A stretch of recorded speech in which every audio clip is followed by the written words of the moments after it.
దైవం ఉనికి గురించి దాన్ని చాలా అద్భుతంగా చెప్పారు. Thank you so much. నిజంగా బాగా నచ్చింది నాకు. రైట్, ఇప్పుడు జ్యోతిష్యం అంటే మానవ సంబంధాలు వీటికి సంబంధించి కొన్ని అడుగుతాను మిమ్మల్ని. తప్పకుండా. రైట్, ఫస్ట్ అడగాల్సిందంటే బ్యాడ్ టైం. ప్రతి ఒక్కరికి ఇదో సమస్య.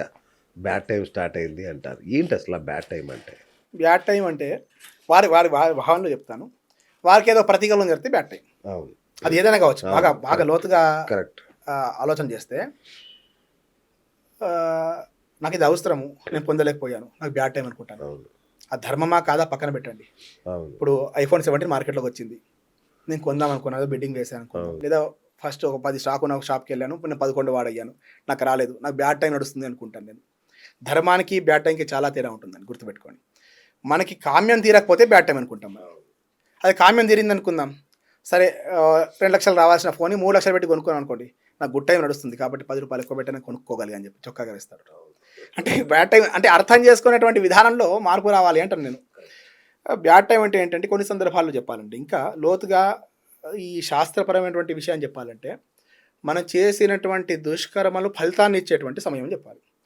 దుష్కర్మలు చేశాను అంటారు చూడండి, నవ్వుకుంటూ చేసేటువంటి పనికి ఏడ్చుకుంటూ అనుభవిస్తామంట.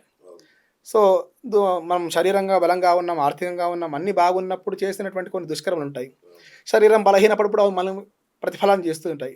అది సరిగ్గా చెప్పాలంటే బ్యాడ్ టైం అని చెప్పవచ్చు. మనం చేసినటువంటి దుష్కర్మల్ని దుష్ఫలితాన్ని అనుభవించేటువంటి సమయం అని చెప్పుకోవచ్చు.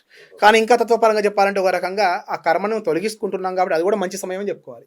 బ్యాడ్ టైం అనే విషయమే లేదు ఇక్కడ, మనం అనుకోవడంలో బ్యాడ్ ఉంది. చాలా మంది జాతకాలు చెప్తుంటారు కదా, మీలాంటి వాళ్ళు చెప్పినప్పుడు మీకు పిల్లల యోగం లేదు అంటారు. జాతకంలో మీకైతే పిల్లల యోగం లేదంటారు. ఇక నిజంగా పిల్లలు పుట్టరాగే వాళ్ళకి మనము సంతానం ఏ విధంగా కలుగుతుందని శాస్త్రం ఏం చెప్తారంటే, రుణం ఉంటేనే, మనం ఇంతకుముందు చెప్పుకున్నాం, రుణం ఉంటేనే వాళ్ళ గర్భంలో మనం జన్మిస్తాము. రుణం ఉంటేనే వారి గర్భంలో మనం జన్మిస్తాము. ఆ రుణం తీర్చుకునేంత వరకు ఆ శరీరంతో ఉంటాము, ఆ సంబంధం కలిగి ఉంటాము, ఆ బాండింగ్ అని చెప్తుంటాము. జాతకంలో సంతానం కలగకపోవడం గల కారణాలు ఏమిటి చూడాలి ఫస్ట్. నిజంగా సంతాన యోగం లేదా? పూర్వకాలంలో 1000లో 1 2 ఉండేవారు, వారు సంతానం కలగకపోయేది, ఏ ప్రయత్నం చేసినా కలగకపోయేది, రుణం ఉండకపోయేది. ఒక రకంగా చెప్పాలంటే తత్వం తెలిసిన వాళ్ళని చెప్తారంటే జన్మరాహిత్యమయ్యా, ఎవరితో రుణం లేదు కాబట్టి నువ్వు మోక్ష సాధనకి అవకాశం ఉందని చెప్తారు. కానీ ఈ కలియుగంలో ఇవి ఇప్పుడు ఒక రకంగా చూసేటువంటి సందర్భం వచ్చింది. కాబట్టి ఖచ్చితంగా సంతానవంతులు ఉండాలి, వంశాభివృద్ధి కావాలంటే ప్రతి ఒక్కరు కోరుకునేటువంటి సహజంగా ఉంటుంది. అసలు జాతకంలో ఈ మధ్య గమనించినటువంటి విషయాలు ఏంటంటే, చాలా మటుకి జాతకంలో సంతాన యోగాలు ఉంటున్నాయి కానీ సమయంకి రావట్లేదు. జాతకంలో యోగాలు సరే ఇప్పటికి కూడా అదే ఉంటుంది, 1000 మందికి ఒకరికో పూర్తి యోగం లేకుండా ఉంటారేమో. అది ఇరువురు జాతకంలో ఉండాలి దంపతులకి. వీరికి వంశాభివృద్ధి లేనటువంటి వాడే ఉండాలి, అటువంటి కర్మలు ఉన్నటువంటి వాడే ధర్మపత్నిగా వీడికి రావాలి. సో అవి రెండు మ్యాచ్ అయినప్పుడు పూర్తిగా సంతానం రాదేమో, సంతానం కలగదేమో అని చెప్పుకోవచ్చు. కానీ ఈ మధ్య చూస్తున్నటువంటి విషయాలు ఏమిటంటే, సంతాన యోగాలు ఉంటున్నాయి కానీ సరైన సమయంలో సంతానం కలగట్లేదు ఒకటి, రెండోది కలిగినా నిలవట్లేదు ఒకటి, గర్భంలో పడిన 2-3 మాసాలకి ఏదో కారణం చేత అవ్వడం కావచ్చు. ఇటువంటివన్నీ జరిగేటివి ఎక్కువ జాతకాల్లో పరిశీలన చేస్తున్నాము. పాపగ్రహ ప్రభావం పెరిగినప్పుడు జాతకంలో పంచమ భావం బట్టి సౌభాగ్యము, పుత్రము, జాతకంలో పంచమ భావం బట్టి సంతానాన్ని మనం నిర్ణయిస్తాం. ఆ పంచమ భావాధిపతి బలంగా ఉన్నాడు, దానికి అధిపతి ఎవరు? బృహస్పతి, గురువు అని చెప్పాం.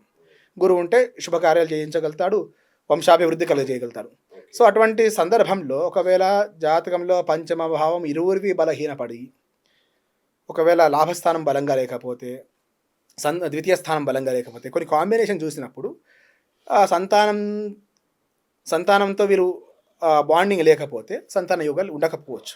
కానీ ఒకవేళ ఇటువంటి సందర్భాల్లో వితండవాడు అడుగుతుంటారు, సంతానం కలగకపోతే తీసుకొచ్చి పెంచుకుంటే మా సంతానమే కదా అంటే, నిజంగానే అనుభవించే యోగం లేనప్పుడు ఏమవుతుందంటే, తాత్కాలిక వాడికి నీకేదో రుణం ఉండొచ్చు, ఆ రుణం చేత 6 సంవత్సరాలు 10 సంవత్సరాలతో ఉండొచ్చు, ఆ తర్వాత చదువుకొని విదేశాలకు వాడు వెళ్ళిపోతాడు, నీ కర్మలను ఇక్కడ అధోగతి. ఎందుకు చేత అంటే తల్లిదండ్రులకు ఎప్పుడు ఉండమంటున్నారంటే, కర్మలు చేసే సమయాన్ని కనీసం నువ్వు సేవ చేస్తూ ఉండవయ్యా అని చెప్తారు శాస్త్రంలో. కానీ ఈ కాలక్రమంలో ఏమవుతుంది, సంతానం ఉన్నటువంటి వాడు కూడా ఏ సమయంలో తల్లికి తండ్రికి వీళ్ళు అవసరమో, కొడుకు కోడలు అవసరమో, ఆ సమయంలో ఎక్కడో విదేశాల్లో ఉంటున్నారు. దానివల్ల సంతానం పొంది లాభం ఏమిటి అని శాస్త్రం తెలిసినటువంటి వాళ్ళు చెప్తారు. కాబట్టి ఒకవేళ జాతకంలో సంతాన యోగాలు లేకపోతే అనేక ప్రాయశ్చిత్తాల ద్వారా ఎందుకు ఆలస్యం అవుతుంది, దానికి గల కారణం ఏమిటి, ఎటువంటి పరిహారాలు చేస్తే ఎటువంటి దుష్కర్మల్ని, అంటే ఉన్నటువంటి దుష్కర్మల్ని ఎటువంటి సత్కర్మల వల్ల బ్యాలెన్స్ చేయగలుగుతాము. జపం ద్వారా కావచ్చు, దానం ద్వారా కావచ్చు, మనం ఉండేటువంటి లైఫ్ స్టైల్ని మార్చుకునే విధానం కావచ్చు, ఇవన్నీ చేసినప్పుడు పూజలు, జపాలు, హోమాలు ఇవన్నీ ఒక పద్ధతి ప్రకారంగా శాస్త్రీయంగా చేసినట్లయితే యోగాలు తప్పకుండా లభిస్తాయి. ఫస్ట్ గమనించాల్సిన విషయం అంటే యోగం ఉందా లేదా, లేకపోతే లేకపోనికి గల కారణాలు ఏంటి, ఒకవేళ ఉంటే ఎప్పుడు వస్తాయి, ఆలస్యం గల కారణమే, లోతుగా పరిశీలన చేసినప్పుడు ఒక అవగాహనకు వచ్చి మనం చెప్పగలుగుతాం. మన జాతకం కుటుంబ సభ్యుల జాతకంతో ముడిపడి ఉంటుందా? సందేహమే లేదు దాంట్లో. ఆ, బాగా గమనించండి దీంట్లో. ఆ, ఈ కర్మని నేను ప్రతిదానికి కర్మని అన్వయం చేస్తున్నాను అనుకోవద్దు మీరు, కానీ ఆ. జ్యోతిష్యానికి కర్మకు ఉన్నటువంటి సంబంధం అటువంటి. అచ్చా అచ్చా, ఓకే. ఆ, జాతకంలో మనం వింటుంటాం, ప్రాక్టికల్ విషయాలు చెప్తా కొన్ని, Yes. లౌకిక ఆ, విషయాలు. నా కొడుకు పుట్టగానే బాగా కలిసి వచ్చిందండి, ఆ, కూతురు పుట్టగానే కలిసి వచ్చింది, అవును. ఇవి విన్న విషయాలే. కరెక్ట్. మా పాపకు సరే, మా పాప పుట్టగానే కలిసి వచ్చింది, అప్పటి నుంచి పెద్ద రాజభవన్ నిర్మాణం చేయగలిగాను, అవును. నా వృత్తిలో బాగున్నా అని చెప్పేసి చాలా మంది పెళ్లిళ్ళు పెడితే వింటుంటాం. అవును. పంతులు గారు, అవును. నేను మా అమ్మాయి పెళ్లి చేస్తాను, ఇప్పుడు బాధ చేస్తుంది, నాకు చేయవలసింది తప్పదు, కానీ అమ్మాయి పుడితే నాకు బాగా కలిసి వచ్చిందండి, అంతకుముందు దరిద్రం అనుభవించాను, ఇప్పుడు ఐశ్వర్యవంతునయ్యాను, ఇదంతా మా అమ్మాయి పెట్టి భిక్ష అనుకుంటాను. ఎందుచేత అంటే మనకు రుణాలు ఉంటాయి అని చెప్తున్నాం. ఈ రుణం వల్లనే పుత్రికలు పుత్రులు అంతా జన్మవిస్తుంటారు. దీనికి సంబంధం ఏంటంటే, ఒకవేళ పుత్రిక చేసినటువంటి, ఇప్పుడు కొంత రుణం ఉంది, ఆ రుణం ఉంది, ఈ ఇంట్లో జన్మించాలి, కానీ వాళ్ళ దాంట్లో చేసినటువంటి పుణ్యం ఎక్కువ ఉంది, వీరెక్కడో పుణ్యకర్మ అది సింక్రనైజ్ అయినప్పుడు, ధనవంతుని ఇంట్లో అమ్మాయి పుట్టాలి అని ఉన్నప్పుడు ఏమవుతుంది అంటే, ఆ ఇంట్లో ఉద్భవించినప్పుడు ఆ తండ్రికి కలిసి వస్తుంది. ఓకే. కలిసి వస్తుందంటే ఏదో ఒకే రాత్రి ఏదో డబ్బులు సంపాదించి ఓవర్ నైట్ స్టార్ అయిపోడు, ఓవర్ నైట్ డబ్బులు అంతే రావు. కదా. అవును. ఏం చేస్తాను, కాన్సన్ట్రేషన్ పెరుగుతుంది, బుద్ధి కర్మానుసారిని అన్నారు, అవును. బుద్ధి మారుస్తుంది, వాడికి ఆలోచన రావచ్చు. ఇప్పుడు ఆ అమ్మాయి పుట్టగానే సహజంగా ఏ తండ్రికైనా అమ్మాయి పుట్టిన బరువు బాధ్యతలు ఉన్నాయి, ధర్మబద్ధంగా పెళ్లి ఉండాలి, చేయాలి, డబ్బులు ఆ సంపాదించాలి. పుట్టిన సమయాన్ని ఆలోచిస్తుంది. అప్పటి నుంచి వాడు సిస్టమిక్ లైఫ్ స్టైల్లో ఉన్నాడు అనుకోండి, అవును. స్ట్రీమ్ లైన్ అయితే అయిపోయింది, ఏమవుతుంది, డబ్బు కలిసి వస్తుంది. అంటే మనం చేయనటువంటి శ్రమ చేయకుండా ఏది మన దగ్గర రాదు. మనం చేసేటువంటి కర్మల్లో మార్పు రావడం కావచ్చు, బుద్ధిలో మార్పు రావడం కావచ్చు, ప్రతి పైసా పక్కన పెట్టడం కావచ్చు, వీటి దురలవాట్లకి పోకపోవడం కావచ్చు, ఇవన్నీ కూడా ప్రభావం చేస్తుంటాయి. రైట్. సో ఇవన్నీ కూడా అంటే పూర్వజన్మ రుణాలు బట్టే కలిసి రావడం, కలిసి రాకపోవడం అవన్నీ కూడా జరుగుతుంది. పశుపక్షాదులకు కూడా కర్మఫలం ఉంటుందా? వాటి జీవితాలని ఏ గ్రహాలు నిర్దేశిస్తాయి?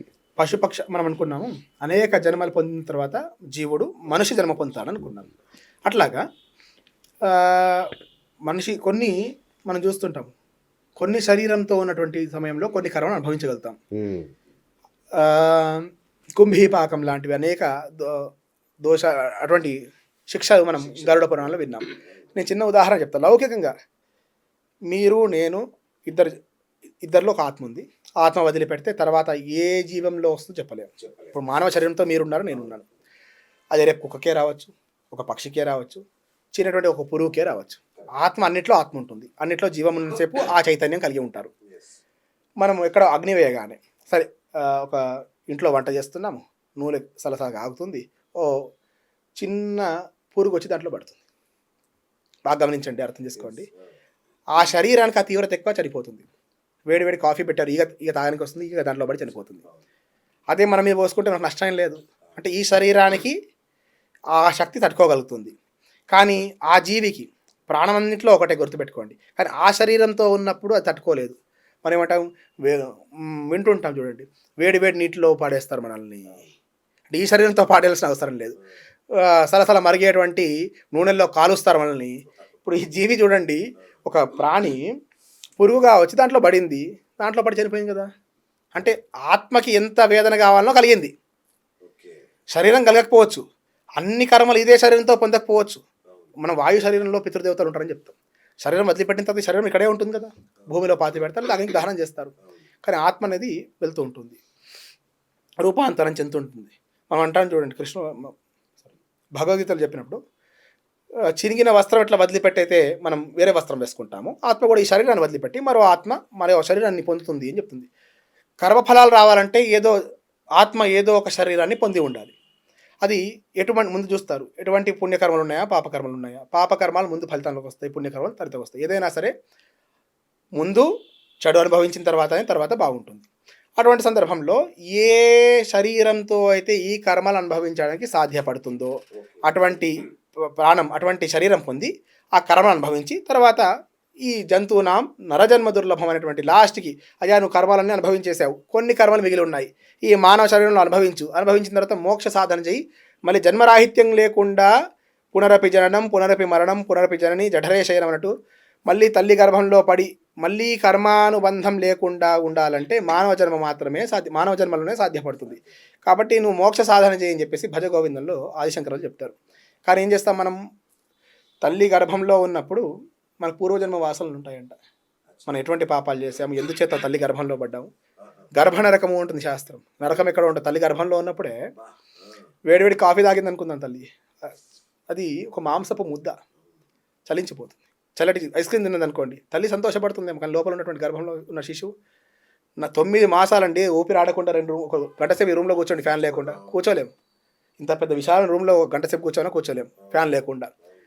అటు తల్లి శ్వాసనే మన శ్వాసగా ఉండి 9 మాసాలు తల్లి గర్భంలో ఉన్నటువంటి వాళ్ళ మనం అందరం కూడా ఎంత ఇబ్బంది పడి ఉంటుంటాం అనుకుంటామట. మళ్ళీ పునరపి జననం, మళ్ళీ పుట్టవలసిన సందర్భం లేకుండా ఏం వాటిని దుష్కర్మలు చేశాను, అన్ని దుష్కర్మల్ని ప్రాయశ్చిత్తం చేసుకొని మళ్ళీ పుట్టవలసిన అవసరం లేనటువంటి స్థితి నేను పొందుతాను, నాకు ఇటువంటి అవకాశం లభించింది, పరమేశ్వర సంతోషం అని చెప్పి నమస్కారం చేసుకొని పుట్టగానే ఆ పేగు తెంచగానే మళ్ళీ పూర్వజన్మ వాసనలన్నీ పోతాయంట. మళ్ళీ ఏం చేస్తారు, మళ్ళీ ఎందుకు వచ్చాము, ఏం చేద్దాము, నాకు ఈ కామ్యం తీరాలంటే ఇవన్నీ చేయాలి, ఈ కామ్యం తీరాలంటే ఎటువంటి అన్యాయాలు చేయాలి, అధర్మమైన పర్వాలేదు, నా కామ్యం తీరిందే ప్రధానం అనేటువంటి దుర్బుద్ధి కలిగి మళ్ళీ అంటే కలి ఫలం కాస్తూ ఉంటుంది కదా. మనం ఉండేటువంటి ప్రదేశం యొక్క ప్రభావం, అదేవిధంగా యుగం యొక్క ధర్మం, ఇవన్నీ కూడా మనం పాటించాల్సింది. దీనికి అతిక్రమించి పోలేము కాబట్టి ఆ కలి ఫలం చేత కొన్ని దుష్కరాలు అనుభవిస్తూ ఉంటాం. మళ్ళీ ఈ జననమా చక్రాల్లో తిరుగుతూ ఉంటుంటాం మనం.